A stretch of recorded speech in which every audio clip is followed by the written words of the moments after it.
Happy Thanksgiving. There is no way they're going to have a show on Thanksgiving, right? Wrong. Welcome into the Hard Count.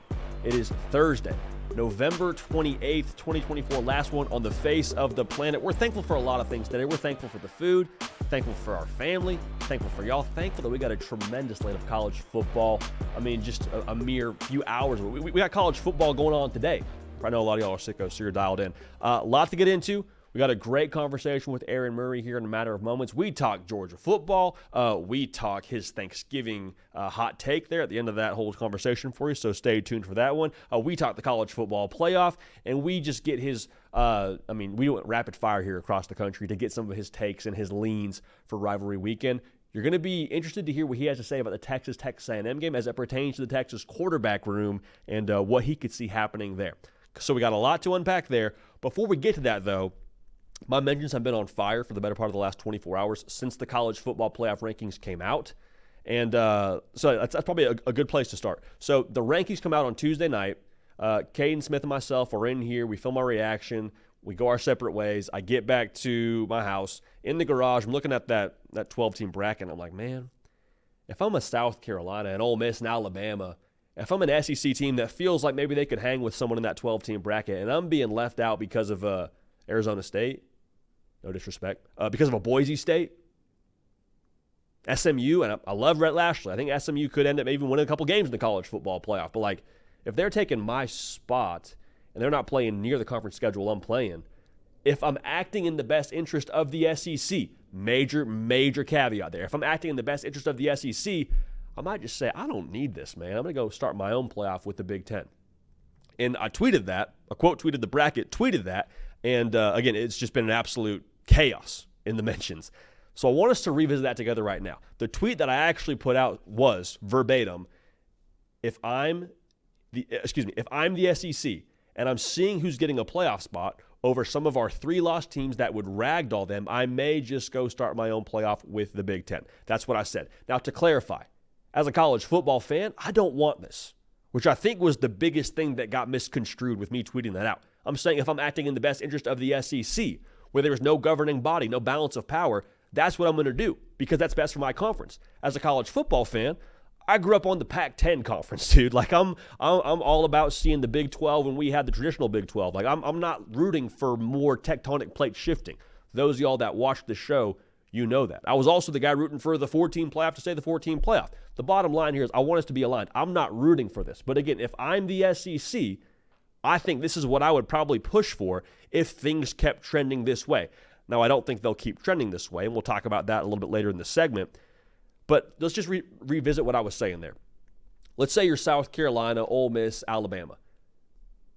14, 13. I believe South Carolina was 15 in these rankings. Like, respectively, that's how they were ordered in the rankings. So the rankings are telling you, hey, we believe that you are a better football team than Arizona State, who's ranked at 16. Now, Arizona State, if they win the conference, the way the cookie crumbles, they get in the college football playoff. And I'm not even against a team having an auto bid by winning their conference. But I do think for them to get in and for one of those teams to get left out, if I'm the SEC, you're telling me we're better, best 12 teams, but we're left out, I would feel some kind of way about that. Boise State is a difficult conversation to attack because I love Boise State. I love Ashton Jeanty. I love everything they've been this season. I don't think they would hold a candle to what's happening in the SEC. And that sounds like SEC bias. It is what it is. People say, well, hey, Oregon game. Oregon's the best team in America. Boise State took them to the wire. It's a 3-point game. You telling me they couldn't hang in the SEC? One game was phenomenal. They also, if we want to talk about one game, they were also almost Wyoming's third win of the season. Like, it's very, very difficult to put into perspective the gauntlet that is one conference to another.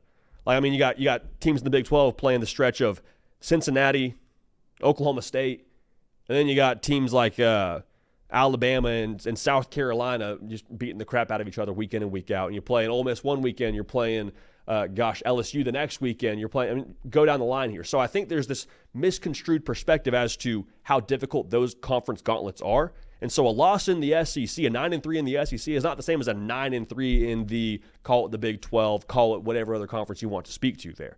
Now, again, Arizona State, should they end up playing for the conference title, will likely not be a 9-3 football team. However, I just think that's worth noting. Not all conference schedules are created equal. Now, I can already hear him saying, we got Vandy beating Alabama. put Vanderbilt in the Big 12. I think they'd wreak some havoc. We got Kentucky beating Ole Miss. Totally hear you. Probably disqualifies them from being able to put their best foot forward for the college football playoff. But the point remains the same here. If it's about the best 12 teams, you also have Arizona State taking a loss to Cincinnati. So if we're talking about just like bad losses and the way that teams look, I think that should be factored in as well. Now, the conversation around SEC bias is, I know, going to be just running rampant in the comment section, already rampant in my DMs. The one thing I would say is, if SEC bias is real, and I've said this before, the NFL is in on it. Like year in and year out, who typically is at the top of who has the most draft picks? The NFL. Year in and year out, who typically has the most high-profile, highly rated recruits? The SEC. So this isn't me carrying water for the SEC. Those are just facts. Okay, so if we're talking about the best players, where they go play, the Southeastern Conference. So if you got a conference full of the best players that are playing each other week in and week out, a 9-3 team, the benefit of the doubt, it's fair to give them that in relation to the college football playoff. So this whole discussion goes back to what I mentioned. Do they just go start their own conference with the Big Ten, or own college football playoff with the Big Ten Conference? I think the question I would have is, why are we sticking around if some of our more competitive teams are cannibalizing each other and getting left out for a team that's playing in a conference that we would quite frankly run through? Why are we sticking around for this? We're the big brands, right? We drive the most revenue. We generate the most eyeballs, and when it comes to TV viewing, like, why are we sticking around for this? Again, I would not be in favor of that, but I think if I'm acting in the best interest of the SEC with no commissioner, no governing body, I'd be tempted to go that way. Now, I don't think we'll actually get to that point, because I do not see a world where the college football playoff stops expanding. I think we're at 12 right now. We'll probably get to like 16, 14 maybe, if I'm being a little bit cautious. I think when we get to those future college football playoff formats, if I'm the SEC and the Big Ten, with the cards that we already mentioned they hold as the eyeball drawers, as the revenue generators, they're going to make sure they sit down at that table and say, listen, if you want to expand this playoff, you're giving us 4 auto bids apiece. I think that would probably be what happens first before you see them go off and make their own playoff. But I just wanted to make sure we addressed that, because I think the misinterpretation was, this guy just wants to see the SEC have 8 teams in the playoff. I'm not arguing for that. I think the way the system works, the right teams are probably where they're supposed to be. But I do think that if we're talking about best 12 teams, you can make a case for some of those best 12 teams, auto bigs excluded, finding their way in the dance. And I think, quite frankly, having a pretty good chance to wreak some havoc when they get there. So that's my 2 cents. I wanted to respond to a lot of y'all that have been kindly reaching out via social media. And clearly this was a point of traction and contention for a lot of us. So I'm glad we got to talk about that. But again, it's Thanksgiving. We got a lot to get into here with our guy, Aaron Murray. Great conversation, and excited for y'all to tune into that one right now. Joining us now, friend of the program, ESPN analyst, all-star dad, SEC's all-time passing yards leader, host of Snaps, Electric College Football Podcast. Go subscribe to that on YouTube. Aaron Murray. Aaron, happy Thanksgiving, brother. How we living, man? Yeah, happy Thanksgiving. It's a great week in our family. My daughter was born on Turkey Day 2 years ago, so I get to celebrate her birthday, get to celebrate my favorite holiday, lots of food, and then I'll be off to Lexington to call the game, Kentucky versus Louisville this weekend. So excited, my first time being a part of that rivalry. Been a part of a lot of great rivalries around college football, calling games and obviously playing in them. So excited to be a part of this one, and just got to pack my winter coat because it's going to be in the 20s. But other than that, happy Thanksgiving to everyone watching. And I was talking with our guys before we got on here, and it's like, in your family football game for Thanksgiving, are you just like all-time quarterback, just dotting people up, or are you putting the hand in the dirt and getting after whoever little cousin is playing? Like what is your role in the family Thanksgiving football game? Oh, I have always been and will always be the ultimate quarterback. Like, that's it. I ain't. Yeah, I'll say this. I played. This was back in middle school. You know, obviously I was quarterback doing a 7-on-7 tournament, and we were dicing up this team. I mean, we were crushing them. And so I was like, you know what? Last possession, there's like 2 minutes to go in the game. Like, let me go at receiver. So they put me at receiver, go run a go ball, throw it, dive, landed, boom, popped my AC joint in my right shoulder. Was out for a month. Luckily, it didn't affect the season. It was summertime, but then kind of learned my lesson that, hey, you know what? I'm not as good of an athlete as I thought I was just because I can throw a football. Just stick to doing what you're good at, and that's throwing the pigskin. But you caught it, though. Let's just say you caught it. Yeah. You caught it. You brought it down to the back of the end zone. My last play as a receiver. You know, it went out in some glory. That's absolutely awesome, man. Well, I'm fired up for this slate, man. Rivalry weekend, I feel like, is always – it always hurts my heart a little bit because it's the last week of the season, and also you have all these just electric matchups. None bigger than A&M and Texas, first time since 2011. I'm curious to hear your take on this one because I'm watching A&M play Auburn last week, and Marcel Reed is awesome. I don't see a ton of answers for A&M offensively with no Le'Veon Moss now in the game.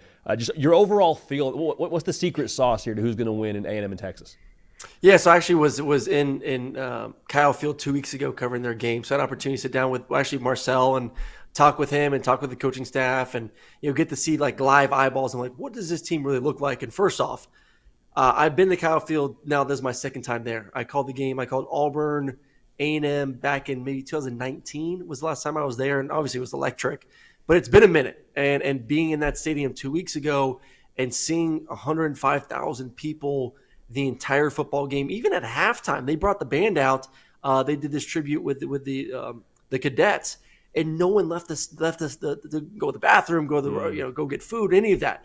I mean, that place is nuts. And now you throw in this rivalry and what this game means to keep the playoff hopes alive, to get to Atlanta, all that. So I think major advantage, obviously, to A&M Aggies fans, that crazy cult, they are going to make life very, very difficult for Quinn Ewers and Texas's offense. But when it comes to A&M, I'm with you. Like, I really like Marcel Reed. I thought he had a little bit of a slow start versus the Auburn Tigers a week ago. But overall, like seeing him in person, he's got the arm strength. He's got the accuracy. Obviously, we know he's got the wheels. He's a problem for every single defense. Amari Daniels, I think, is a good running back. Is he Le'Veon Moss? No. But I think he's done a good job spilling and taking over those carries. I do think this is a game where Marcel Reed's legs are going to have to be a big factor. You go back to LSU and the reason why they were able to dominate the second half. I know that's LSU's defense, but he has to make Texas's defense just a little bit slower.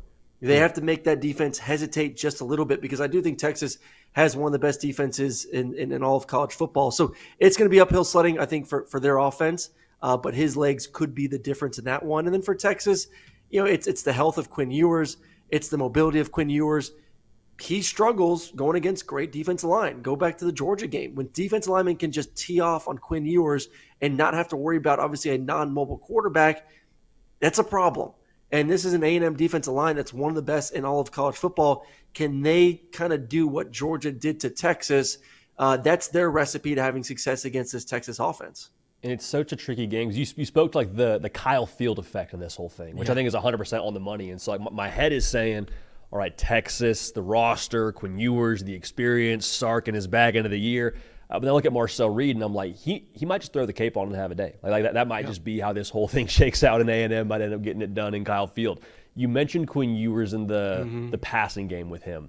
Haven't seen him look as maybe effective as we had hoped we would see him to this point in the year at different spots. After the injury, it feels like he's been a little bit different since Oklahoma and Kentucky and Arkansas. What are you seeing with him as a former quarterback, or current quarterback, excuse me? As a current quarterback, what do you see with Quinn Ewers that's maybe not totally syncing up just right with him throwing the ball downfield? Yeah, listen, it's been frustrating. I mean, there's two quarterbacks in the SEC that I had very high on my board to start the season. Obviously him and Carson Beck at Georgia, and I think both have been – it's been a roller coaster. And I think a little bit more for him because of – the fact that you have Manning behind you because you have this big push. Like, at the end of the day, no one's replacing Carson on that roster. Like, there's no doubt in Carson's mind that, hey, I may have a bad game here or there. Hell, I throw 9 picks in a matter of, 4 or 5 games. I'm still QB1. I think in Quinn's mind, there's still a large portion of Texas fans. There's probably a faction inside that locker room that's saying, hey, we think we would be better with Arch Manning as our starting quarterback. So there's a little bit more pressure there. He doesn't have the comfort of just, hey, I can make a mistake or two and still keep my job. So I'm looking at a quarterback who, watching a year ago, to me, threw with anticipation that you see on Sundays. Ball was out, 1, 2, 3, boom, rip. 1, 2, 3, quick hitch, ball's out. Like, you as a receiver had to plan Quinn's timing, and that's what great quarterbacks do. You dictate the timing to the receivers, the tight ends, running backs. They got to be on your schedule.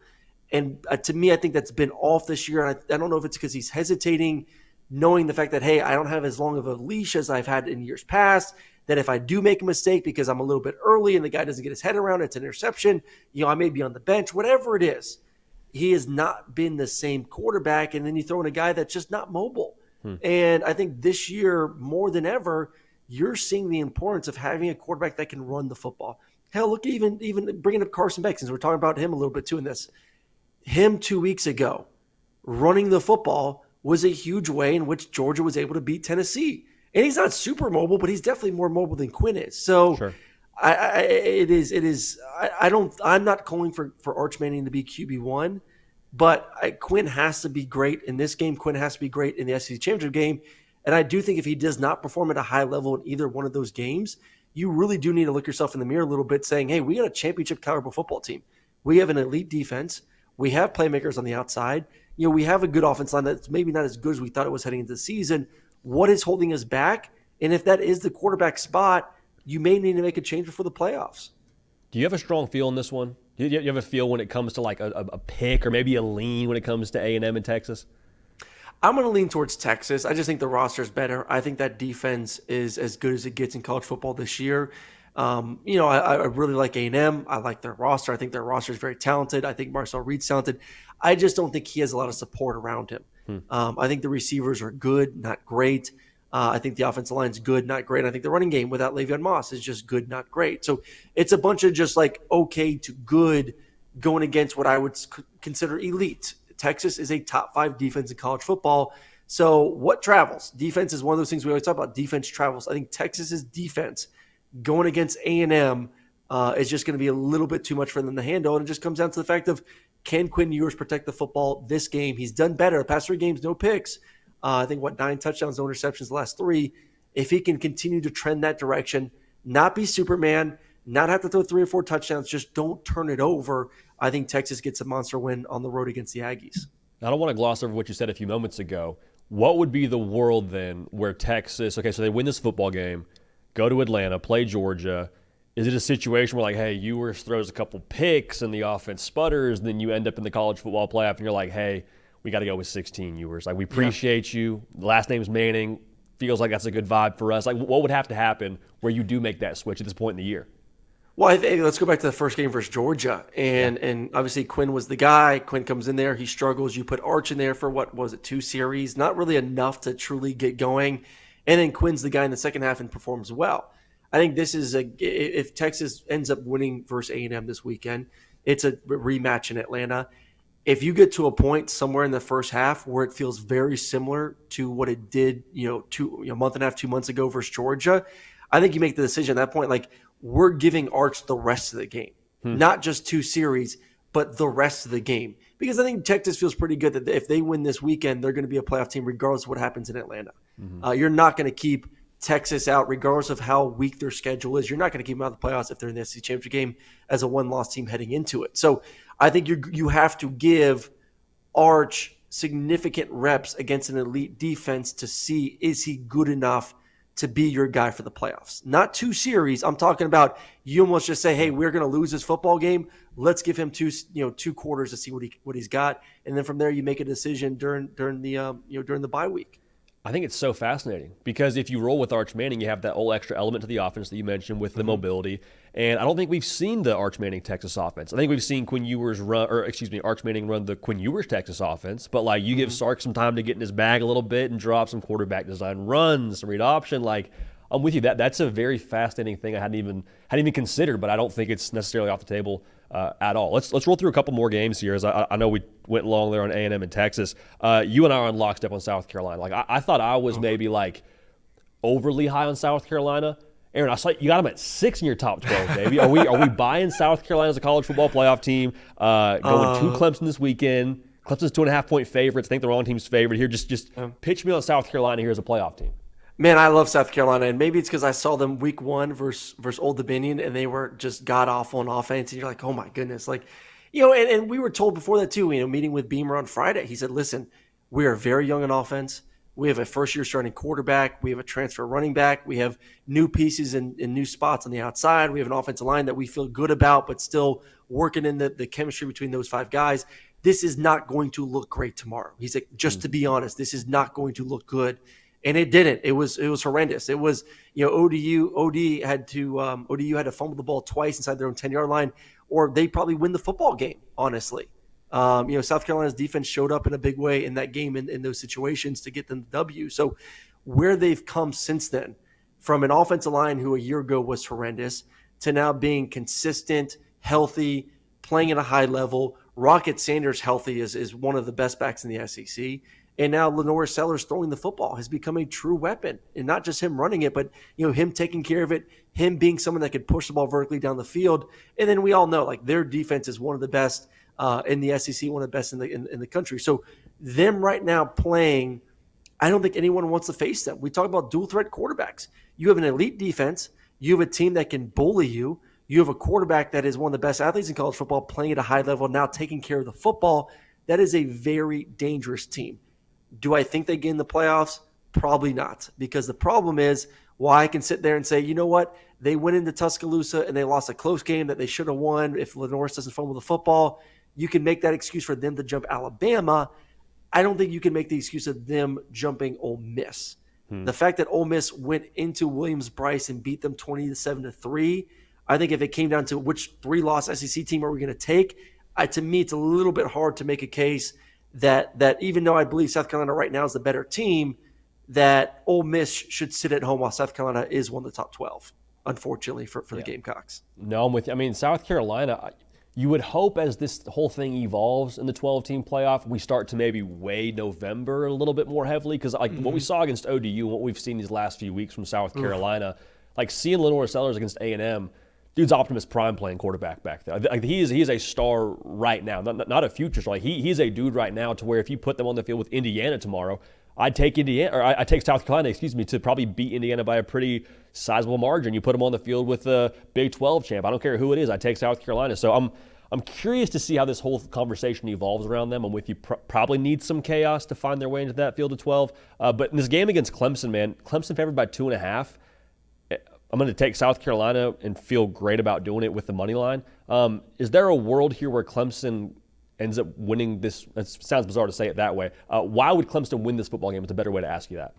Well, I mean, this is an improved offense for South Carolina, and I listen. I've been hard on Cade Klubnik over the past year and a half, leading up to the season of just don't know how good he is. Did he deserve the 5 stars coming out of high school? Yada yada yada yada yada. First game versus Georgia. I broke down the game, and he was off. Clemson had opportunities in that game versus the Dogs to hit some shots down the field, and he was late. He didn't anticipate well, and then versus App State, he kind of flipped it around, and really since then, I would say he's played at a really high level, like one of the better quarterbacks in the ACC. So I think there is a world where they win. It comes down to him. Can he continue to play at a high level? They can run the football with Maffa. I believe the receivers are playing at a better clip.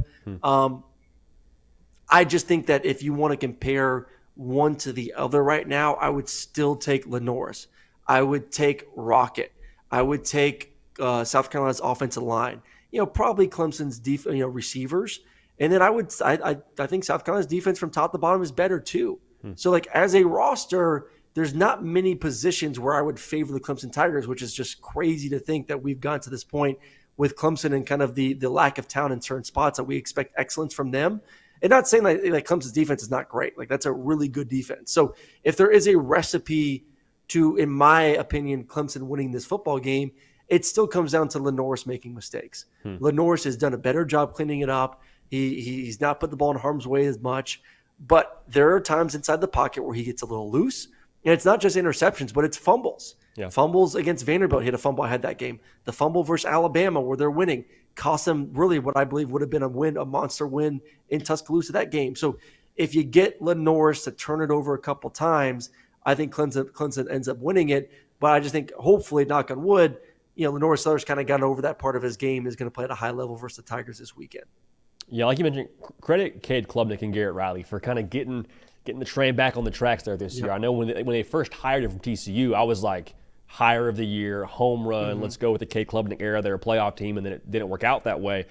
Credit to them for continuing to push, add some young bucks on the perimeter and be able to have some success there. So definitely not a stretch by any, way to phrase it that Clemson could win this football game, but that defensive line of South Carolina, I'm 1,000% on board with it. I'm excited to watch. Let's not forget. I mean, it's hard to get out of my mind the Louisville game where they just got so beat up. I mean, it was it was embarrassing. I think it was embarrassing for Dabo. I think it was embarrassing for Clemson fans. It should be embarrassing to the entire roster. I mean, Louisville just demolished them on both sides of the football. It was something that you just don't see Clemson and ACC play that ever happen. I mean, it's been a long time. I mean, maybe like a decade since we've seen another ACC team push them that way in both lines of scrimmage. And South Carolina is good enough on both lines of scrimmage this year to do the same exact thing. So I think that should give Gamecock fans a little bit of confidence, and hopefully for Clemson fans, they say, "Hey, listen, that was the wake up call for us." And since then, we've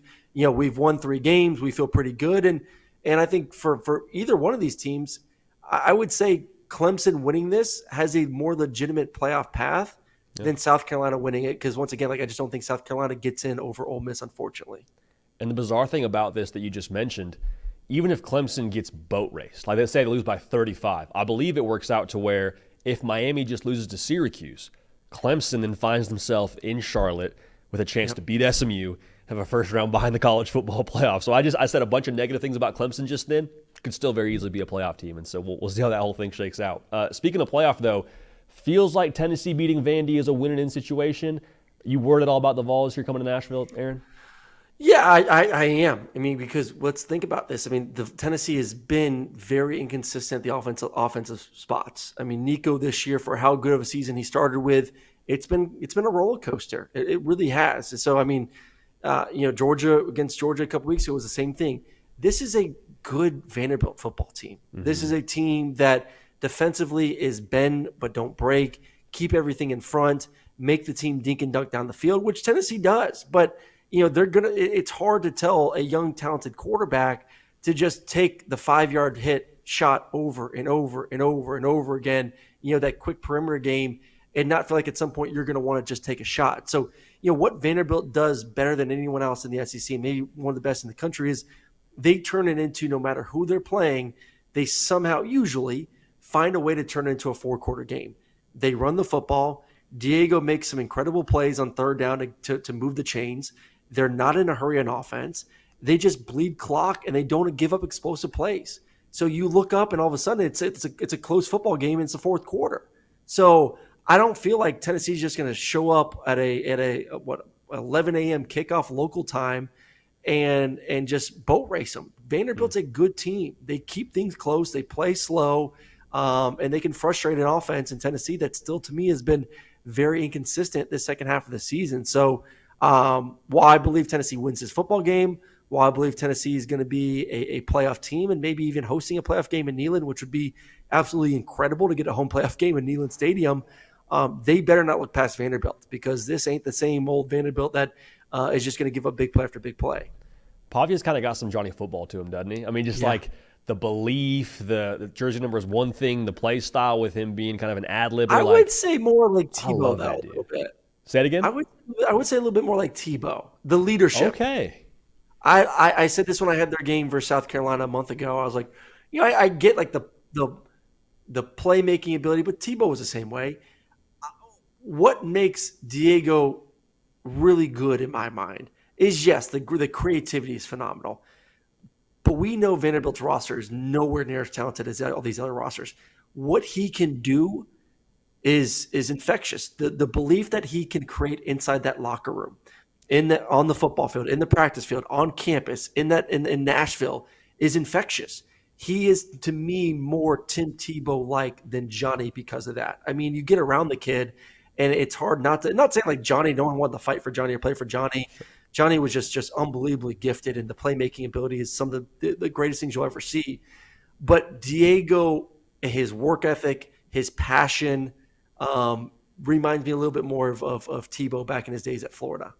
I like that comp. Little Tebow Pavia there. I like that a lot. I mean, I think you said it perfectly. I just love the fact that he is, I think, exactly what a place like Vanderbilt needs. He has to, like his internal belief seems to be off the charts. And I mean, there's a reason why he's playing in the SEC at the, level he's playing at right now. But I mean, you kind of needed somebody to have that extra dose of belief to turn the tides at a place like Vandy. So I'm excited to watch that one, man. That's gonna be a good time. It's gonna be a very, very good time. Yeah. Speaking of good times, the Iron Bowl. Auburn coming off a good time, Alabama coming off of a not so good time in the game against Oklahoma. This to me feels worlds more wide open than it did maybe 7 days ago. Thoughts on this game overall and just the Like, is it open? Is it as open as it feels to me right now? I think it is. Let's just look at the evolution of Auburn this season, and especially on the offense side of the football. I think the biggest thing, and you were hoping you'd get this early on the season, but, now seeing, how talented Cam Coleman is and Simmons, and then obviously Lambert Smith as well. You're seeing the passing game for Auburn, which has been non-existent for, 4 years now, finally start to pick up. Well, what does that do? Well, that opens up Jaquez Hunter, who's playing well. That relaxes Payne Thorne a little bit, where he's not making as many mistakes as maybe he was early on the season. So I think Auburn right now offensively, while it may not be perfect all the time, while Payne Thorne will probably have a mistake or two in the game, is playing significantly more balanced, is playing better, and I think can create plays both in the pass game because of the receivers and can run the football as well. So it's not for Alabama, who just got run over by Oklahoma and their quarterback, to sit back and say, like, okay, we got to be better against the quarterback run because Payne Thorne can do that as well. Well, this is still a very young secondary for Alabama, who this year at times has given up some explosive plays. So I think Auburn has now created that balance that you want to see offensively for Hugh Freeze to give Alabama, even on the road, that defense some struggles. Then for Alabama, it's been the issue I've said all year, and Alabama fans get mad at me for saying this. Who can help Jalen besides Ryan Williams? I mean, I like the kid from Washington who came over the receiver as well, but like overall, this is a football team that is way too reliant on Jalen. Jalen has to play Heisman caliber football every single game, or they lose. Let's just think about Alabama's big games this year against Georgia. Jalen looked like the best player in college football. They won that football game. Against LSU, Jalen looked like the best player in college football, and they dominated. Their losses this year, he did not play well. They don't have a supporting cast around him to pick him up. They are not good enough around Jalen Milroe to win games in which he does not play at a high level. And that is that. Yeah. Sorry, go ahead. It's not like it's not a coin toss, because Jalen more times than not is going to be elite. But there's been 2 or 3 times this year where he hasn't, and guess what? Alabama's lost. That is a problem. You're putting all your eggs into one basket in a rivalry emotional game in which Auburn's playing better. I kind of feel like Auburn can come in there and upset them this weekend again. Especially if they take away his legs. Like, if Jalen Milroe's not running for 75-plus yards, then it speaks exactly to what you just mentioned. Like, then I'm not as worried as I would be about having to defend the pass. And then, I mean, the running back room I think is solid, but again, without the concern of what Milroe could do off of that, read option game and quarterback design run game, like I'm sleeping pretty easy at night if I'm DJ Dirk and the DC over there at Auburn. If I'm an Auburn fan, back to what you mentioned a second ago, like, I have to be going a little bit crazy watching that A&M game, because how good they looked offensively is exactly what you were told they would look like going into the season with Payton Thorne coming back. We don't want to transfer portal quarterback. We're going with our guy, Cam Coleman, all these things. Like, does it feel like Auburn's kind of finding their stride right now, or do you think that was kind of a higher end of what their spectrum is offensively? No, I think they're finding their stride. I really do. listen, Payne gets a lot of crap.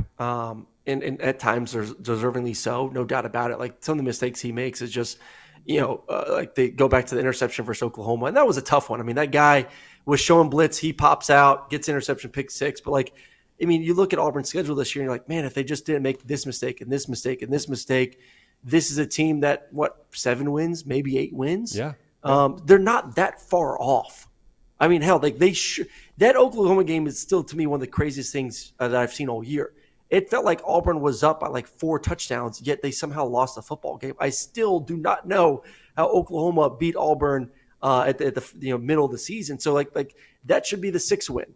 And then there's another game here or there that they get the 7 or 8. So it's been an interesting year. Still the inconsistency, which makes you still very hesitant going on the road in Tuscaloosa, that Auburn's going to find a way to win this football game. But you know what? I think Hugh Freeze has some really good pieces. Obviously, they're recruiting at a very high clip. You guys know that better than anyone at On 3. They got receivers that you believe could be superstars in this league. They're already proving it to you right now. If they can just find the right quarterback next year, this is a really good football team. So while this year doesn't feel great, and if you lose this, you're not going to a bowl game, feels even worse.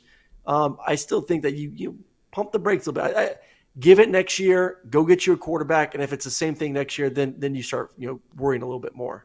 I'm really glad you said that, because saying that Auburn's not that far off on Twitter, like you get a lot of people in your mentions, a lot of quote tweets, you get old takes exposed, but like legitimately, like take away the turnovers, which is a big variable to take away. And there's a lot there for Auburn. I think they were like top 30 in terms of yards per play going into that game this season. So there's a lot there. I'm with you, and I'm excited to see what Hugh Freeze does here. 4 picks versus Cal, the turnover versus Oklahoma. The Vanderbilt game, they didn't look great. Yes.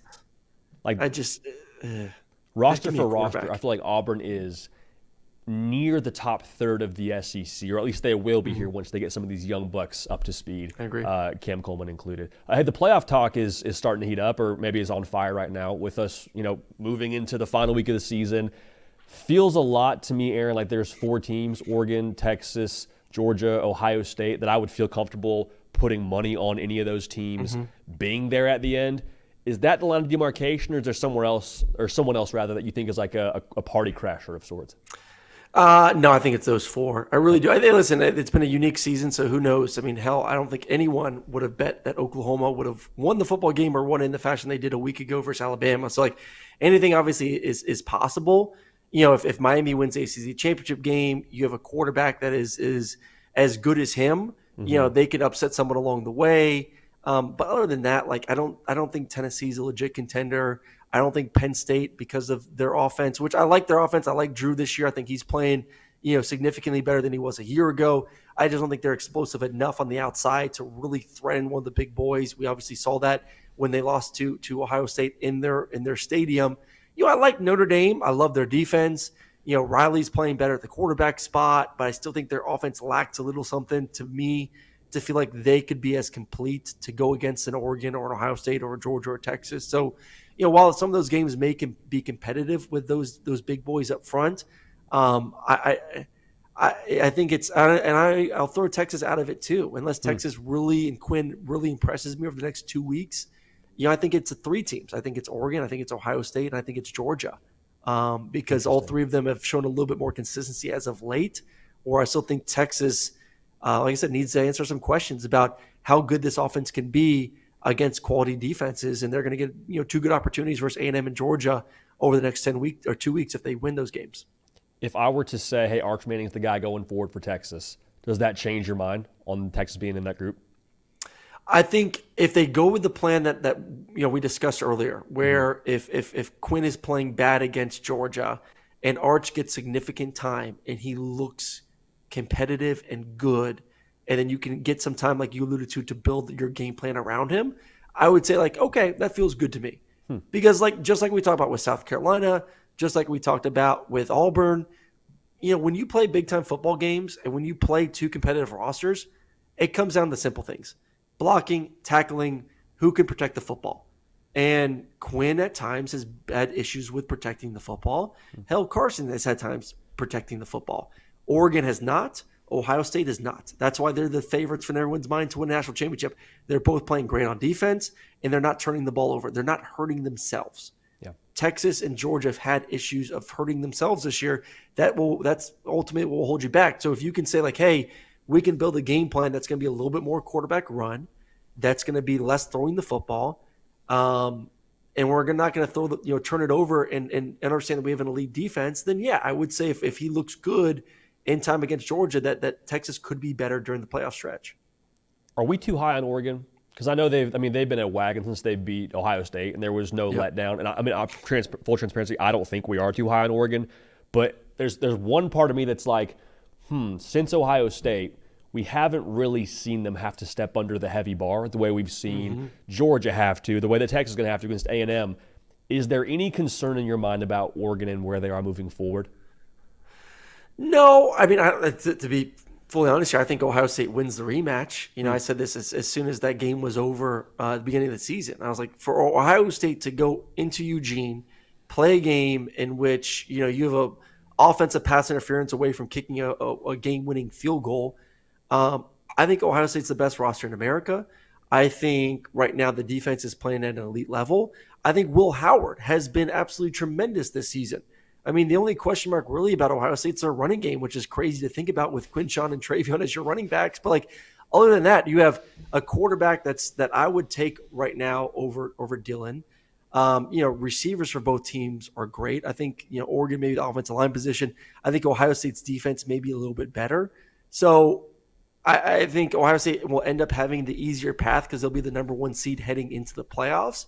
So can Oregon handle a little bit of a tougher slate? I think they can.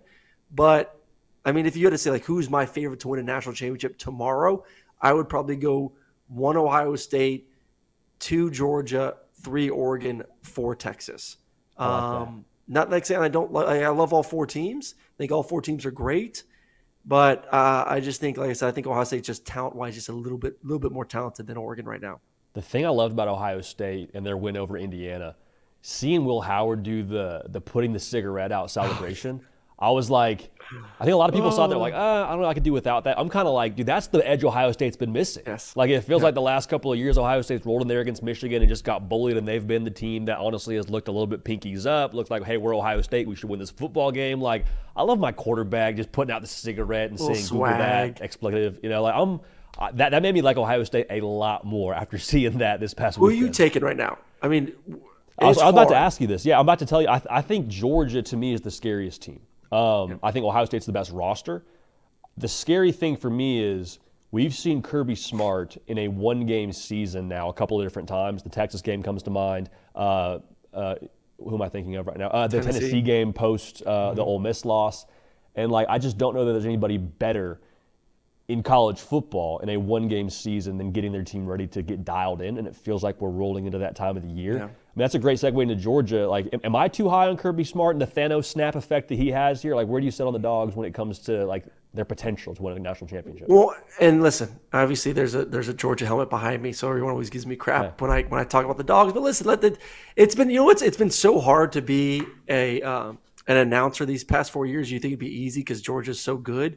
But it's also made my job difficult because people are get mad at me because I only talk good about Georgia. It's like, what do you want me to talk about? They've won 2 of the past 3 national championships. They won how many games in a row? Like it's hard not to talk positive about Georgia because they're the kings of college football, and Kirby Smart's the best quarterback or coach in college football. So people are like, you're such a homer. I'm like, okay, you try talking bad about Georgia the past 3 years and have my job. But anyways, Georgia a year ago. What kept them out of it? They were banged up. You go back to the SEC championship game versus Alabama. And listen, Alabama won the football game. I'm not here to make excuses for the Dogs. But watching that game multiple times, Brock was a shell of himself. Ladd was a shell of himself. They did not have healthy bodies to go in there and compete with as good of an Alabama team as Alabama was last year. Yeah. And it showed. And they lost that football game. Had opportunities, but ended up losing it. What has been Georgia's big issue this year? They've been obviously lack of big plays on the outside have been a little bit of an issue, but the offensive line's been banged up, and the running back position is you've lost three studs and have essentially put everything on a freshman running back who's been good, but still they have not been healthy. But when they have been healthy, you've seen them play at a high level. So I think for Georgia, which is kind of why I did not want them going to Atlanta, because I think they could have benefited from having, season's over. Let's just get healthy and get ready for the playoff stretch, especially if they get a home playoff game. But they'll still obviously get some time off.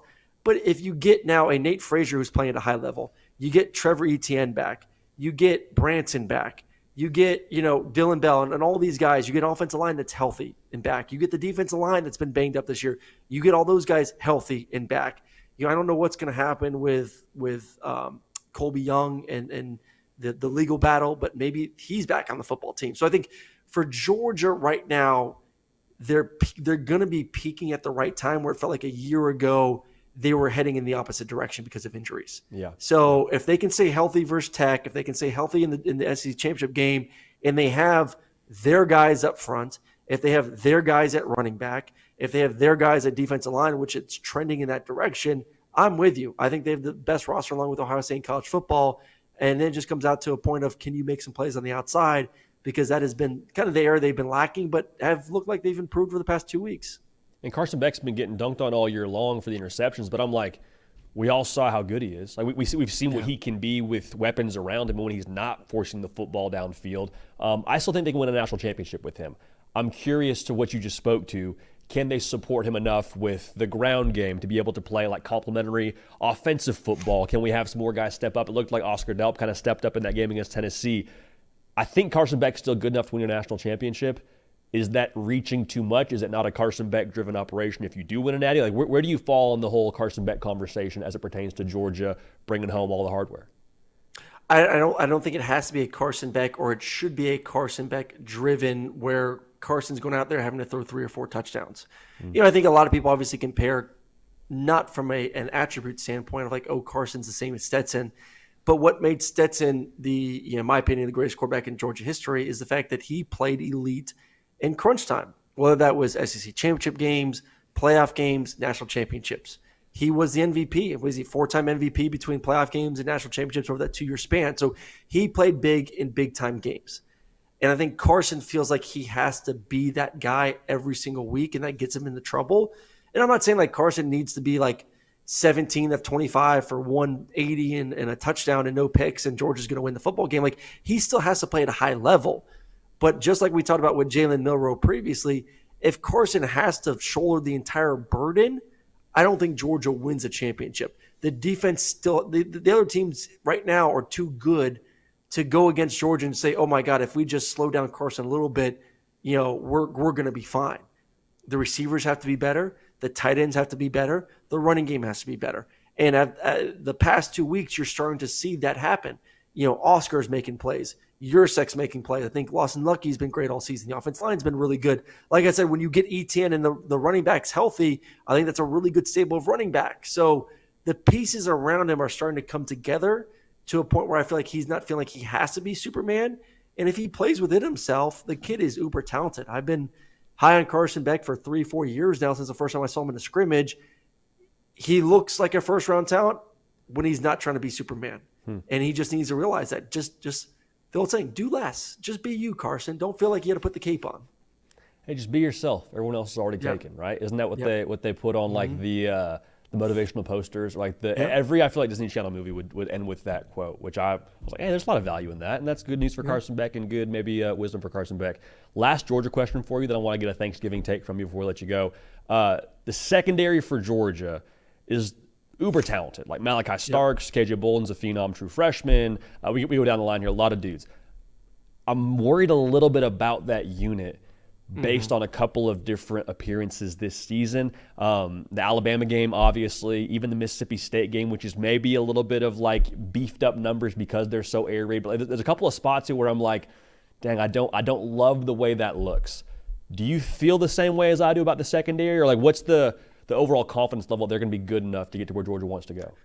No, I'm definitely concerned. Against Texas, potentially. Yeah. Texas, then Ohio State, then Oregon. I mean, numerous teams in the that will be in the playoffs that you may have to face somewhere along the line that can throw the football. I mean, let's think back to even when Georgia was quote unquote elite at the defense side of the football. Obviously mobile quarterbacks give everyone a trouble, but go back to that Ohio State game 2 years ago in Atlanta. Where Ohio State has an opportunity to win that football game. They threw it all over Georgia's secondary, and that was one of the best secondaries in college football that year. So, I've always had this opinion, and obviously it didn't play out super well for me a year ago versus when it came to Washington and Michigan. But I just think it's because Michigan was just so much more dominant in the trenches that it just overwhelmed Washington when it's all said and done. But there's very few teams at any level that can cover multiple talented receivers along with a good, accurate quarterback. And what is Oregon and what is Ohio State? 2 quarterbacks that are playing at a high level right now, 2 receiving cores that have not just 1 elite receiver, but 2, if not 3 elite receivers. So it comes down to depth thing.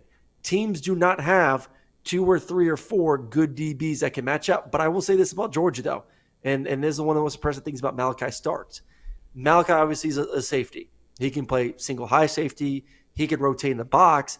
But the one thing that you've seen Malachi do more this year is play nickel position, where Malachi Starks is playing one-on-one coverage against a slot receiver. And a lot of these offenses nowadays, they move their star receivers around where they're not just playing the X or the Z, they're playing the Y, they're playing in the slot, and he's running stride for stride for them. So, he is such a Swiss Army knife on defense that you can move him around a little bit based on the team you're going against, like in Oregon. Hey, man, we're going to put him more in the slot because he can tackle those quick bubble screens on the outside.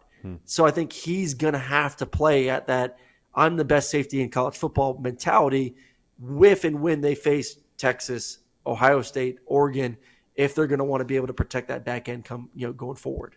Hey, selfishly, we get Ohio State, Georgia at any point in the college football playoff.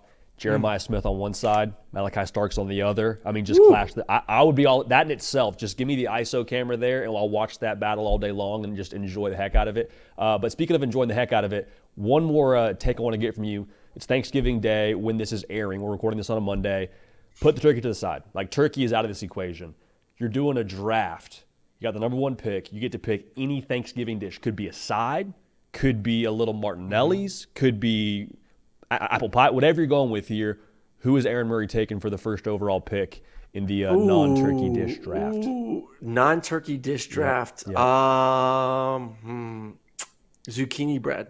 I'm going straight to my dessert. Zucchini bread. See, what's funny? I love zucchini bread. I'll eat probably 4 loaves of zucchini bread by myself this week. Gain about 15 pounds. I'll be nice and chunky on the call this weekend. But my aunt, who lived in Georgia, said when I committed to Georgia that for every touchdown I threw, she would make me a loaf of zucchini bread. Just 'cause I'm telling you, I love me some zucchini bread. She makes incredible zucchini bread. So anyways, when I started throwing too many touchdowns, she's like, okay, we're going to slow down. It's like 1 for every 3 or 4 touchdowns, you'll get a loaf. And I was like, yeah, it's probably smart because, if I ate a loaf of bread for every touchdown I threw, I'd be like 240 by the end of the season. So I love zucchini bread. So it'd be that. But if we're doing like a main dish, like my sweet potato casserole. Dude, I've never even had zucchini bread. Like, what's that? I think that was plus 800 on the board. Like, is zucchini bread a Southern cuisine that I'm just not familiar with? I don't think it's a Southern cuisine. I don't know. I don't even know if it's like a Murray thing. Like, I have no idea. Like, my dad's side of the family's from upstate New York. They just, obviously my aunt, and her family ended up somehow in Atlanta. But I don't know. But it's damn good. So next time I'm with you, if you come down to Atlanta for that SEC championship game, which I don't know if you are or not because of the dad duty you got to be on now. Sure. Once you're a dad, you just can't pick up and leave whenever you want. So, but if you do come down, I'll save you some zucchini bread, drop it off at your hotel room. Perfect. And let you give it a grade. Done deal. I'll let my wife know, hey, listen, you're going to have to take care of the little girl. I got some zucchini bread waiting for me in Atlanta, and I'm sure she'll understand. Aaron, dude, thanks so much for doing this, man. You got a lot going on, doing 4 or 5 different things on top of being a dad. Appreciate your time, man. Always a pleasure talking ball. Appreciate you guys, and everyone have a great Thanksgiving with family, friends, loved ones, and enjoy this wild ride because, like you said at the beginning, you always were sad this last week of college football, but now we have a 12-team playoff. So it feels like it's just really kind of getting started, which is going to be a hell of a next 2 months. Best in the business. Aaron Murray, appreciate you, brother. Happy Thanksgiving. Happy Thanksgiving. So there you have it. Aaron Murray finishing off with, that might have been the hottest take we got from him when it comes to that conversation. Like, the Arch Manning conversation was phenomenal, but zucchini bread did not have that on the bingo card. Glad to have y'all a part of this, man. We appreciate y'all so much for tuning in. The Hard Count brought to you by our friends over at Roback. Now, I've told you all this many times before. Roback, good people over there, man. They've been with this show since before we got to On 3. My wife gave birth, I guess it was almost 2 weeks ago now. Crazy, time flies. Roback, just unprompted, sends her a hoodie, sends her some sweats, taking care of us, taking care of y'all. So y'all know how much I love Roback. Wear them all the time. Hoodies, joggers, anything you need for crispy season, Roback has got you dialed in. Also, Roback, it's worth mentioning, they've been proudly leading the NIL charge, having signed partnerships with college stars Jalen Milroe, Quinn Ewers, Caleb Downs, who's been hooping this season. Use code JD, just those 2 letters, no periods, JD, on Roback.com for a generous 20% off. Nice for Christmas gifts, nice for maybe a little, Valentine's Day is kind of around the corner. Get dialed in with Roback, Roback.com, code JD, RHOBACK.com, 20% off. Everything you need as we move into the winter times. Appreciate y'all. Love y'all. We're going to keep this party rolling. Hope y'all had a tremendous Thanksgiving. Thank you for spending it with us. Let's attack Rivalry Weekend. We will see y'all